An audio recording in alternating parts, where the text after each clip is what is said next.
Hello and welcome back to the RevOps Show. There are a lot of other things you could be doing right now, like watching TV, playing a video game, reading a book, or even listening to a different show.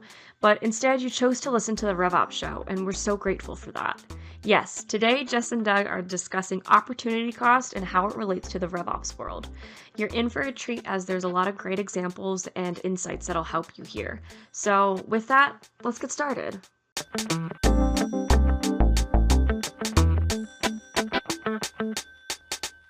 Jess, Doug.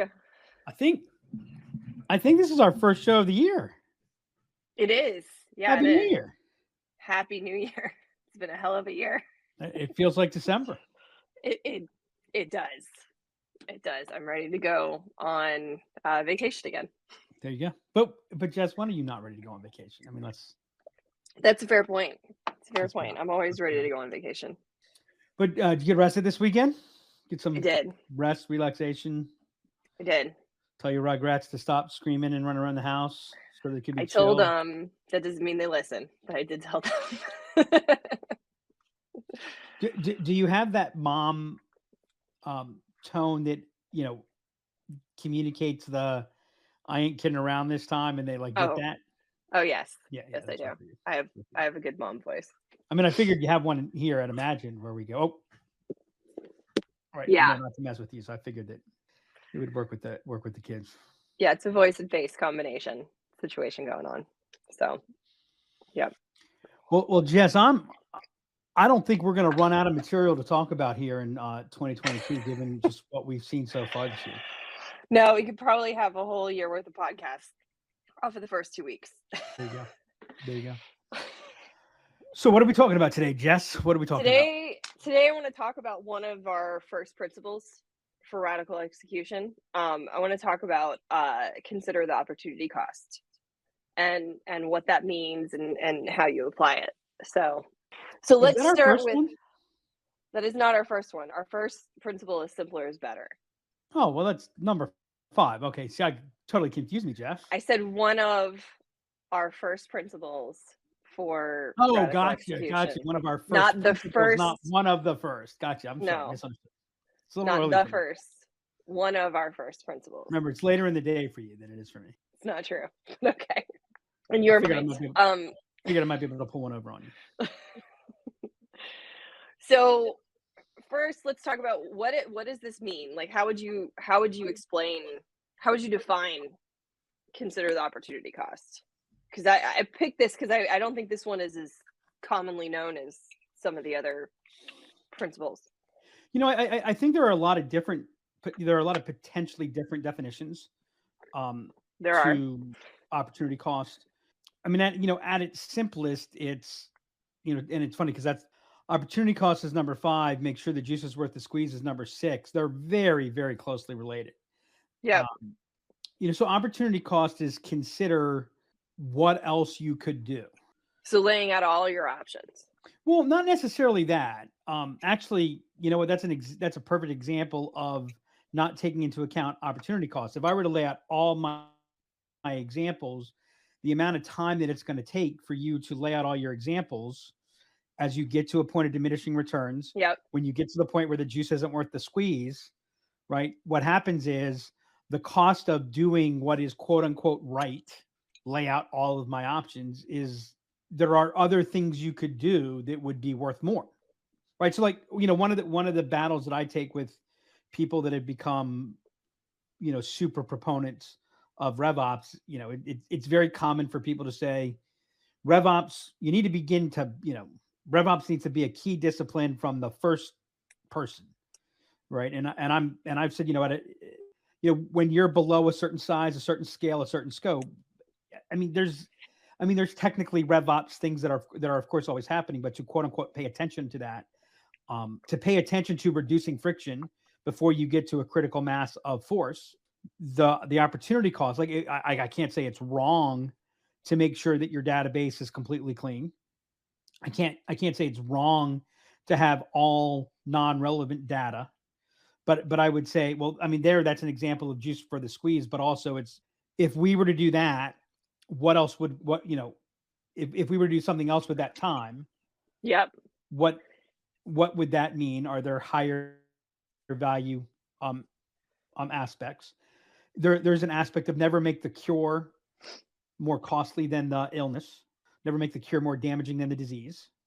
Or that's one of the battles, in health. That's one of the battles they have in cancer, right? Killing cancer is actually a relatively simple thing. The difficulty is keeping the patient alive. you kill the patient too, and that kind of defeats the purpose of killing. Hey, congratulations, you don't have cancer, but you're now deceased.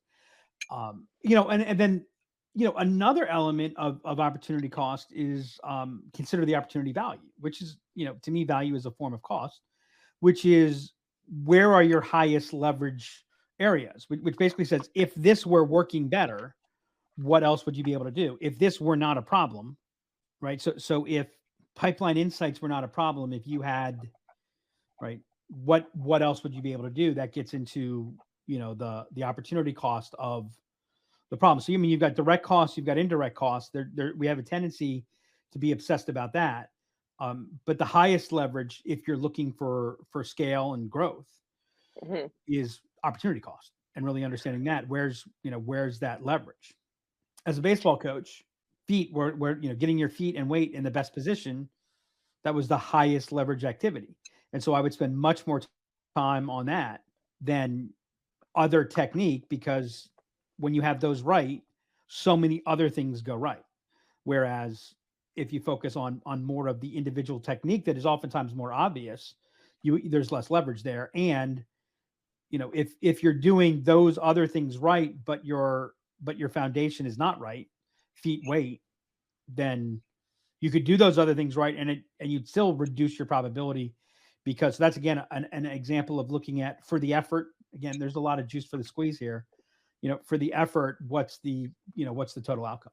Yeah, and it's funny because when I was kind of doing a little bit of research on this and looking into definitions and how people execute this and utilize this in their work, I always heard it talked about in the negative. Like, you've got to consider what you lose, and what I'm hearing from you is you've got to consider both what you lose and what you gain by the decision that you make. So like you talked about the pipeline and being able to have visibility to the pipeline. So I think that, in looking at this, I think a lot of people are thinking about, okay, from an opportunity cost standpoint, when you hear costs, that's often thought about as negative.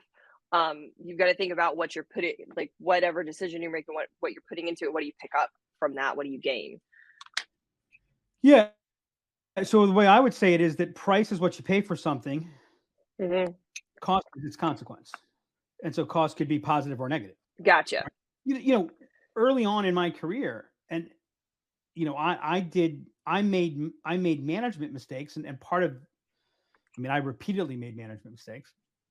I have some people who worked here who will, say that I'm not emphasizing that enough.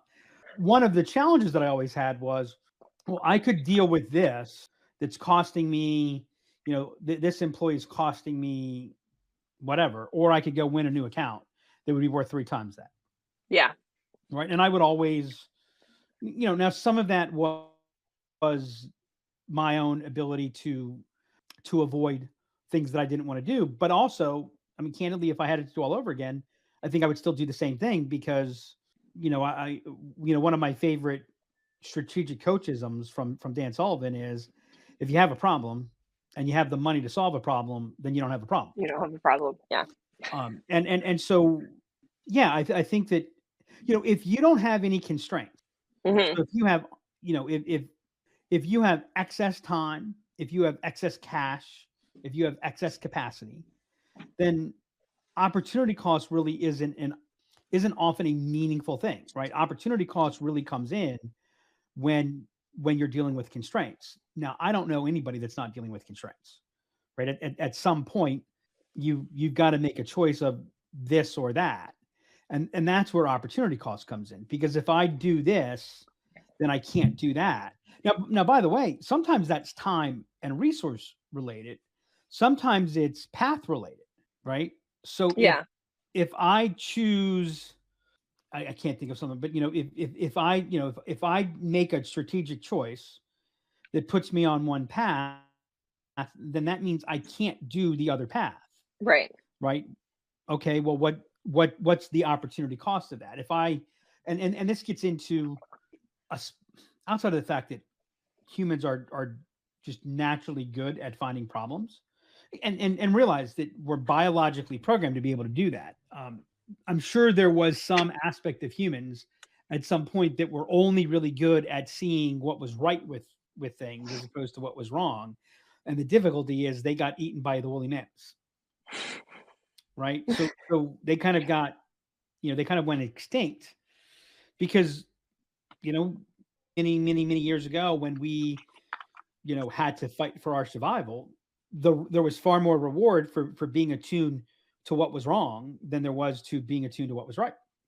Sure. And so A, we're always good at finding something that's wrong, but B, realizing, as we've said a multitude of times on the show and in other places, there is no such thing as there is no such thing as the right implementation. There is no the right choice. Yeah.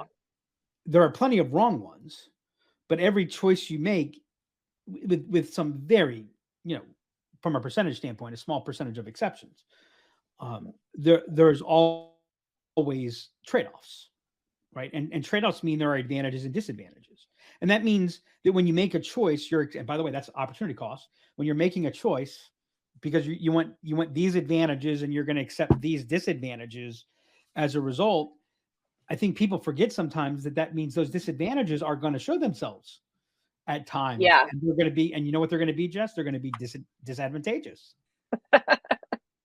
Right? Imagine that. That's right? Funny how that happens. They're going to be frustrating. They're going to be, they're going to be negative.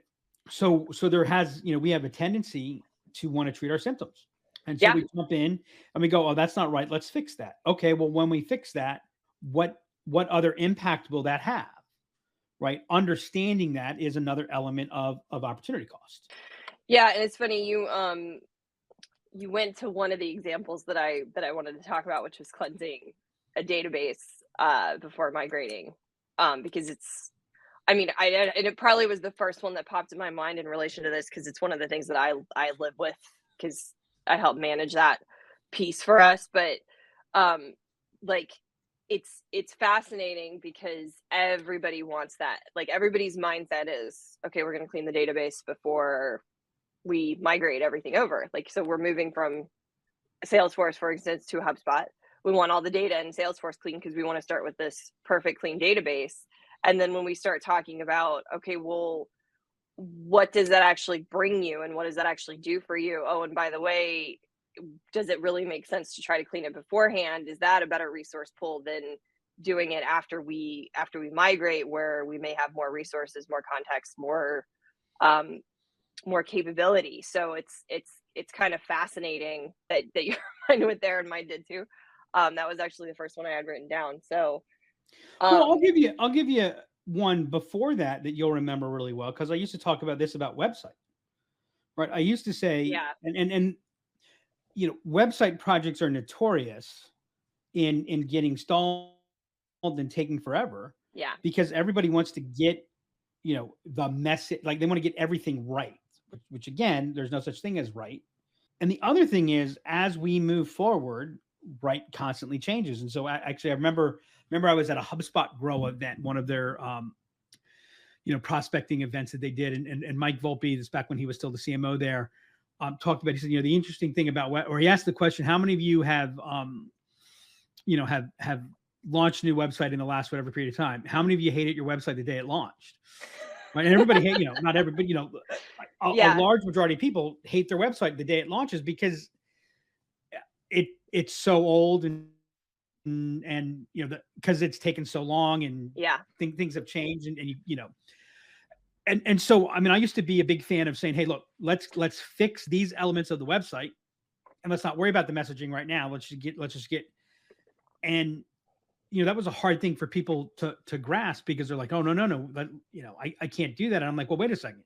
Right now we have a shitty structure, we have a shitty UI, and we have shitty messaging. What I'm suggesting is we'll have a good structure or good infrastructure architecture. We'll have good UI and we'll have shitty messaging, right? Yeah. where would you rather be? Now we can go 6, 7, 8 months with shitty all three things, or we can go 2 months and then work on an iterative improvement. To me, there's an example of opportunity cost. That was opportunity costing that. Well, and that connects to another principle, which is progress over perfection. Which is, well, it's funny as you look at our principles of radical execution, how they all relate. Like, I'm not anti at all quick, obvious, this data is bad, take it out. Right. Hey, yeah, that's sure. that's great. The thing about clean data or clean database is that, first off, it's a myth. I was going to say it's a myth. but secondly, you don't get a clean database by event. No. Right. The way you get a clean database is an ongoing element of applying disciplines and systems to keep data clean. And so if you try to clean the database on its way over, you are in essence going through all those things on an old system. So yes, the energy and effort and everything it takes, whereas if you brought it over, if you brought it over to the new system, you could then implement those disciplines while you're leveraging the new system, and now as the data's coming in, you've got a better quality data coming in, as opposed to you're still working in this legacy system. So here again, I say, is it wrong to clean the data before you bring it over? No, I can't say it's wrong. Clean data is good. I'm saying that it's not a good choice most often when you look at it through the lens of what's the opportunity cost. Well, and I'll even do you one better when we're talking about database and clean data, because the other piece is there's this want to have the whole of the database clean, and this is actually a place where I really had to change my mindset, because I used to feel very strongly that way. But the thing is, if you're not touching the whole of your database, if you're not doing outreach, if you've got target accounts and that maybe accounts for 25% of your database, you should be focused on keeping what you're working, keeping the accounts and contacts and opportunities that matter clean, and not be focused on the 75% that I'm never going to look at. When those come into your purview, when you work those, yeah, you want to get those clean. And I think that's a place where people really get off with database too, is it's like, I want the whole thing to be perfect. And if it's not messing your reporting, if it's not messing up your outreach, if it's not impacted, then you don't need to pay attention to it. Just, it's not hurting anything. It's not, and it's going to hurt you if you're trying to keep that piece clean. Well, you also run into that same problem with, trying to get rep CRM utilization, and the edict comes out, you need to record everything. And I always say, okay, so what are you going to do with this data? Well, we don't know, but we want to have it in there. Okay, then you can't tell a rep they have to. Yeah. Right. Start off with the data that matters, because again, now, the examples that we're giving have a lot of juice worth the squeeze, and so there's a pretty good Venn diagram overlap. When you start looking at go to market elements, and it gets woven in, that's where opportunity cost really becomes something different and more than is the juice worth the squeeze. But yeah, I mean, it really is, it's a question of, you've got limited resources. By the way, what do you call complete? Right? What's your definition of complete? So I was having this conversation with a prospect just last week, and I was saying to them, they're looking to launch. They've got a really aggressive launch plan. Adoption's really, really important. And I said to them, and they have like the desire to have a metric, they want full adoption within the first 90 days. And I said, look, the people who look at adoption through the lens of 9 months, 6 to 9 months, yeah, right, are going to do better than the people who look at adoption through the lens of 90 days. 90 days. And if you think about the way we talk about it's like the first 3 months is about launch. The next 6 to 9 months is about adoption. Then the next 12 months is about optimization. If you look at that through that lens, what I told him was, if I were to check in on both companies a year after implementation, the company that was 6 to 9 months will be ahead of the company that was 90 days. Now, if I look at them at 80 days, it's very possible that the company with a 90-day mindset will be ahead of the company with the 9 to 12 month. And there's an example of velocity over speed. Yeah. And so here again, it's the question of opportunity cost. It's the question of staying power. Because by the way, if I come in hot and heavy, big, okay, well, there's a lot of force that's driving that adoption. And so the cost of maintaining that is higher because once that force goes away, right, people are far more likely to fall back on their patterns, and all you have to do is look at dieting, right? Why do people who lose weight gain it back? Well, because they brought force. Yeah. Right. The force goes away and we fall back. And what's interesting is we fall back on a weaker structure because we build in that underlying structure that supports and guides. Well, it's funny. So that piece I was actually going to bring up too. So when we're talking about adoption, and I think this does feed into opportunity cost, and I think we hit on this on the episode where we talked about adoption, but one thing you've got to do to help drive that is make it easier for the person using the CRM to do whatever they're doing in the CRM, which is going to take time. It's going to take resources to figure that out and build that into the structure. But that's a place where if that's your end goal, you want to spend that time up front doing that to make sure it's easier for, say, the sales rep to go in and log the things and do the activities they want to do. So there's truth there. And actually, we now have a great example of opportunity cost that's not juice worth the squeeze. So let's remember, first off, that adoption or utilization is not the goal. Oh, yeah. Right. But hold on. Right. And I say that, I'm not saying that to you. I'm saying that to the people that are listening. Adoption and utilization is not the goal. Our goal is not to have 100% utilization, because if I came to you and said, I'm going to give you a magic wand and you can achieve your business outcome by waving the magic wand with zero adoption. Right? Oh, yeah. Would you do it? Yes, I would do it. Right. Yeah. Okay. So sales reps have to hit their number. So if we come in and we focus on, and the story is all about adoption, we're going to put much more change on them. We're going to slow them down, right? They're going to think, and all of a sudden the focus is going to be on using the CRM, not how do I find a new customer? How do I advance a new customer, et cetera. And so the opportunity cost of that heavy focus is that, that's where the cure gets more expensive than the disease. And so if you lengthen that out, right, and you actually build a path that's more consistent, enables less change, you have less opportunity cost. In economic terms, you have less of a J curve and you have less likelihood of a J curve. And for those of you wondering what a J curve is, it's the negative performance before performance improves. And anytime you try to improve something, anytime you try to change something, change creates a drag. So there's always a dip. The question is how much of a dip do you go? That's where the opportunity cost question comes. And how do you determine that? How do you determine what that change is? Tell me a little bit more about the question. I mean, give me a little bit more context. So if we're trying to manage the opportunity cost and we're trying to make a rapid change, how do I know how much I change and how rapidly? How do I know that I've gone too far on the change? I mean, like there's no actual opportunity cost calculator. There's not? No, there's not. I mean, there are variations of opportunity cost calculators, because I'm sure someone's listening. Oh, no, I have an opportunity cost calculator. I understand you have a theoretical this versus that calculator. So like, I don't want to say, like, this is where things go wrong. People say this is the art, not the science, except when they say this is the art, not the science, they're saying science is the certainty part. And this is why I think everyone gets science wrong. Science isn't about certainty. Science is about the methodology to manage.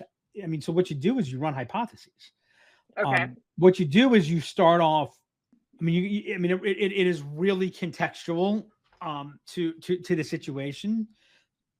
I think that, like, there's no question there's going to be places, if you don't run into a little bit of change resistance, then you're probably not pushing hard enough. If you're getting too much resistance, which, by the way, is another reason why, if you look at adoption over a longer term period, you'll get more adoption. If you look at implementation over a ramping up of capabilities, you'll have more capabilities. When we're dealing in sales and marketing in general, and when we're dealing with people, anytime you change something, you change everything, right? The context. And by the way, even if you don't change something, everything changes because the context of what's happening around them is changing. You know, when you identify high leverage areas, when you identify and address upstream problems, you get a positive downstream effect. And if you've done it right, 2/3 of your effect is good, 1/3 of your effect is friction, which again goes back to there is no right way, single right way. But also the nature of your setup is different. It's why it's why software development has gone from waterfall planning to agile planning, while complex project management has gone to a more agile approach. And I mean a discipline agile. I don't mean agile as a synonym for lazy or undisciplined. I always tell people, look, when we launch, at your point of launch, you're going to conceive your situation totally different than you're conceiving it today. Yeah. Right. One of the mistakes that happens, this isn't related to opportunity cost, then, is they see success, but they haven't actually done anything. So then they want to build on that. I actually had a situation where someone's like, we're about 6 months into implementation on something, and they're getting very positive indicators, but it's still really, really early. And okay, well, now that we know this is successful, I'm like, oh, hold on a second here. Remember, we actually haven't done anything yet. Yeah. It's moving in the right direction, but yeah. So you've got to be careful about that. But you've got to manage it. I mean, so you basically kind of figure out what's your destination, and then what's the next waypoint. You kind of have a theory of what are the waypoints through. But any sailor who sets a waypoint, let's say I'm sailing from Annapolis to Barcelona, and I plot my waypoints out, and now I just stick to those waypoints no matter what. They're not going to be, that's not the captain I want leading my vessel, right? It's the whole point of that waypoint is I learn in the process of getting that waypoint, what did I think was going to happen that was true? What were we surprised by? Where are we? What does the situation look like next? So here's another example of opportunity cost: spilt milk. The spilt milk theory, where we have a tendency that, once we start doing something, this is a big one. If you're selling, forget CRM implementation. It's, I'm halfway in, right? Some salespeople, once they have that first meeting, it's they say yes, or they reject me entirely, as opposed to saying, well, okay, I could spend time on this opportunity. Is the time that I spent on this opportunity taking me away from other opportunities where if I spent more time, it would be, I think I mentioned on a previous call, $1 million opportunity with a 20% probability is worth more than a $100,000 opportunity with an 80% probability. Yeah. Right. Now here's the thing. It's worth more, but what's the need? What's the requirement? If we're needing cash flow, then the certainty element play, right? So you don't have simple decisions, and that's what opportunity cost. That's where the opportunity cost mindset comes in, which again means there's no outcomes are decision quality and luck. We don't control luck. What we have some degree of control over is decision quality. Yeah. We want to make higher quality decisions. Sometimes we're going to make the wrong decision and we're going to get some luck. So it becomes really easy to get lost, and that's where you've heard me say, don't confuse brains with the bull market. Actually, I was just talking with an analyst the other day, and I said, the problem in the market right now that scares me, both from an investment standpoint, but also from a business standpoint, is, we're in one of those crazy periods right now where you're not rewarded for being smart. And in many ways, you're actually rewarded for being dumb, because the market is so hot that if you chase speculative opportunities, you're going to win more speculative opportunities than you would normally win. Whereas if you're prudent and you're thinking about, okay, all the various elements that go into, managing a complex business. I'll share the perfect example. In 1999, the average company in the S&P 500 that lost money was up like 39% that year. The average performance of a company that made money in the S&P 500 was down about 9%. I might be off. I don't remember the down. It was definitely down, right? And literally in 1999, I was in financial services at the time. I remember reading reports that said, that in essence were negative on a company and therefore its stock, that they're paying too much attention to profit.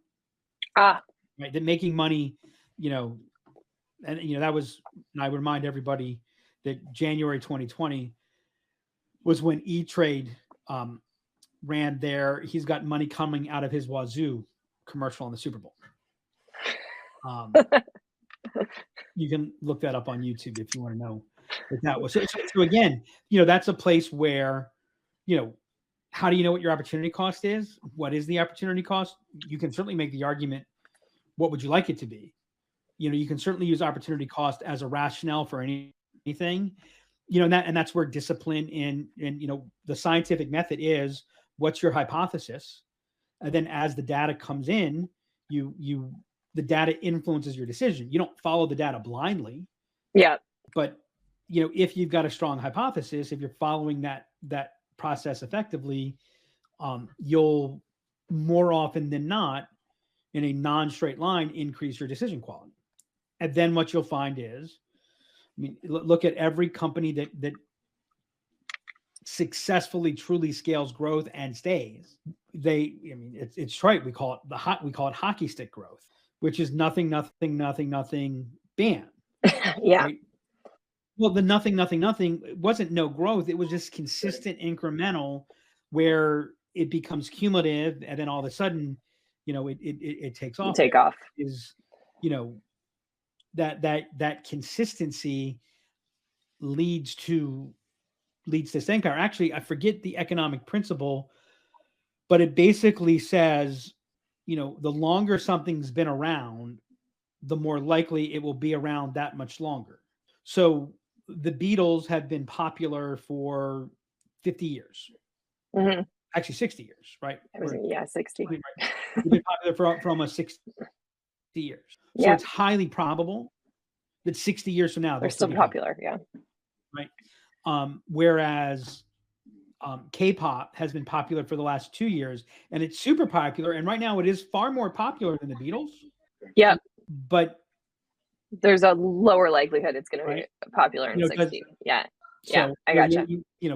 If you take a look, that it applies to architecture, kind of applies to, and so, that again, that's not directly about opportunity cost, but it all kind of comes together.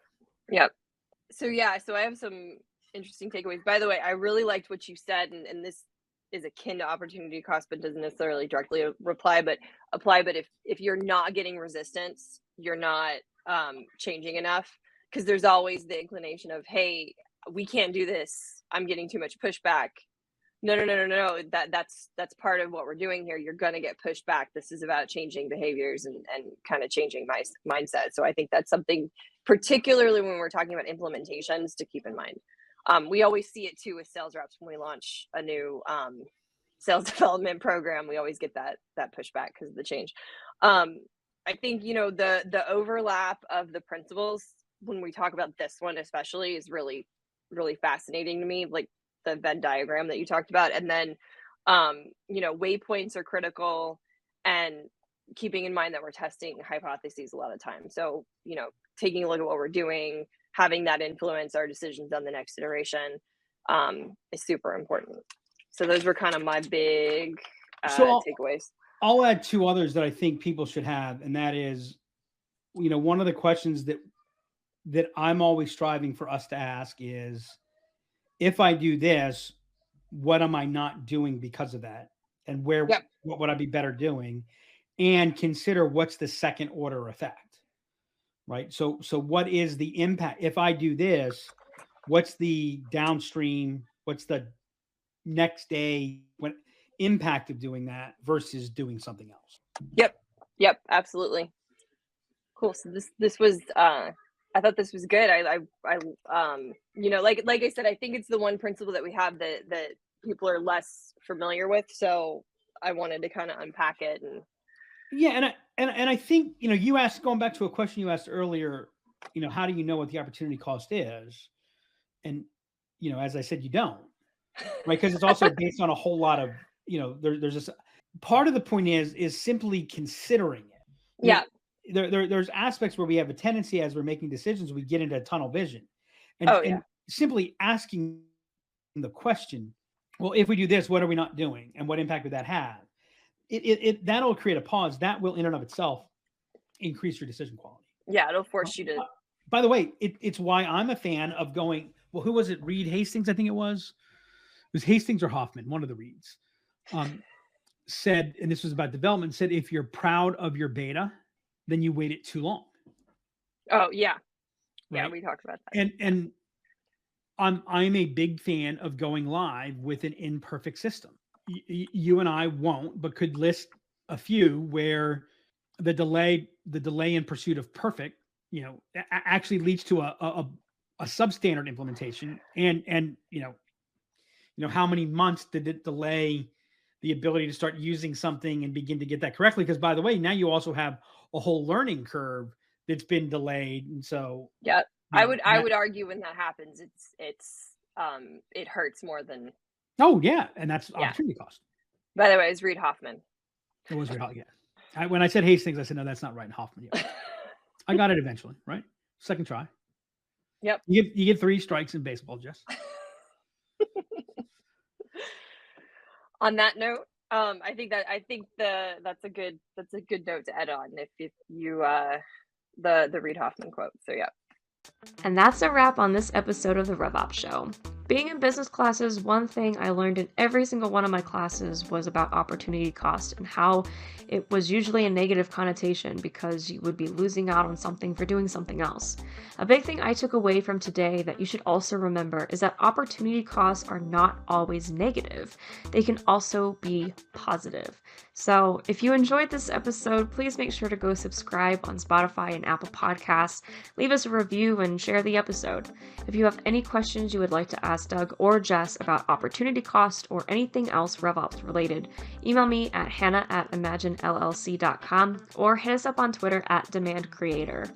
Until next time, remember, you can't solve your upstream problems downstream.